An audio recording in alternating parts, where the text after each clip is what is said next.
I've got this big smile on my face because I'm in Coorg. Why am I happy to be here?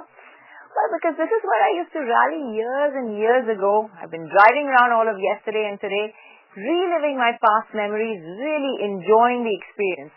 What did I bring up for the drive? Well, it's a Hyundai vehicle. Now, Hyundai has tried their hand in the SUV market before, and the Terracan Tucson came and went without much of a buzz. But they're bringing in the Hyundai Santa Fe. Now, will they be third time lucky? Well, let's take a look and find out.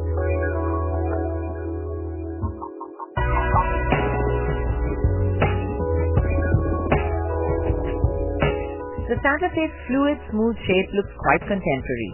The swept-back rectangular headlamps are a little slim for an SUV. The two independent fog lamps ensconced in black look very smart. The grille is small and squarish, built into a one-piece bumper. An aggressive bonnet with ridges accents the front. The rear taillights stick out a bit and are a nice style detail. Overall, the Santa Fe is quite appealing to the eye.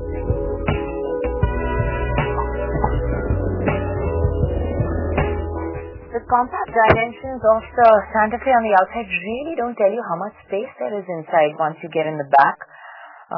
Sitting in the back for the first time, I've been driving around pretty much yesterday. It's wide, there's a lot of width to this car, so three people will be comfortable. There's lots of leg room here as well. Nice headroom as well. Very spacious on the inside. Back seat reclines as well, so you can get really comfortable. Of course, there is also the third row of seats when you have extra passengers. The rest of the interiors, they're nice, decent quality, but really not as exciting as, I expected more when I saw the outside of the car. The rest of the interiors are not as exciting as you expect when you look at the exterior. The dash and layout all look a generation old. The forward inserts are a bit too plasticky.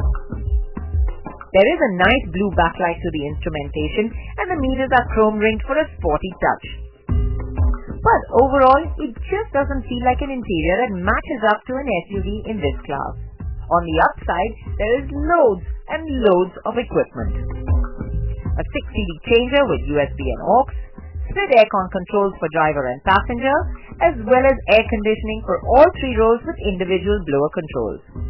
Steering controls, cruise control, a multi-function display, airbags front and side, ABS, ESP and EBD, reverse camera, plenty of storage, cigarette lighter and a 12-volt socket, powered seats with lumbar control for the driver too, and a large boot with lots of folding seats for extra luggage space.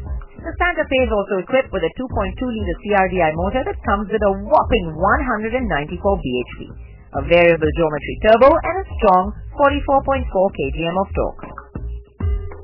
Yesterday's drive was really a good experience because we got a taste of pretty much everything. A little bit of city traffic driving whilst we were getting outside of Bangalore.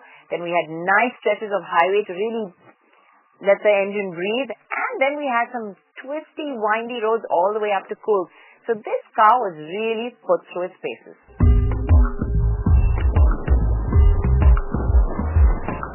Now, as I was driving yesterday, I realized the best part about the Santa Fe is really the engine. It's punchy, it's torquey.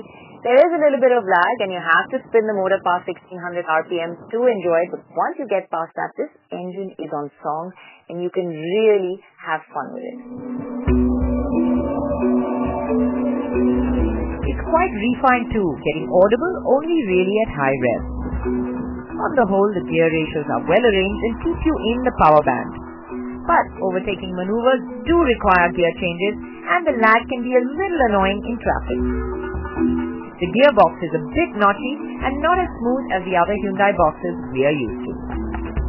The suspension is on the softer side and gets the Santa Fe rolling around the corners quite a bit. Now when you have all that performance, you definitely want good handling. But sadly, that's where we found the Santa Fe a little lacking. The steering was too light. Now, whilst that's okay in the city, out on highways and a long drive like this, it just wasn't fun. It was a bit inconsistent, and the car was also feeling unsettled over bad patches of road. I was just left wishing for more from the handling. There is a certain amount of torque here too. But there's an on-demand all-wheel drive system that offers grip around corners. And for more serious off-roading, you just lock the differential at the press of a button. Along with the handling, the ride was also a little bit on the stiffer side. But as you gain speed, it does tend to improve a bit.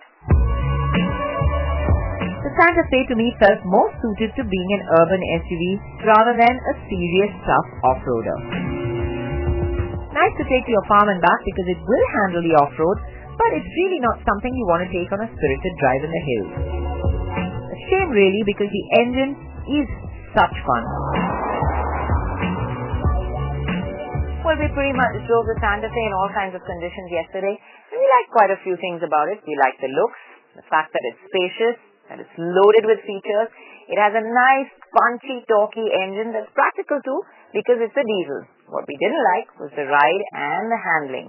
But I have to say that this is Hyundai's most competent SUV yet, and around the 20 lakh rupee price, it should give them a footholding in the SUV segment that they want.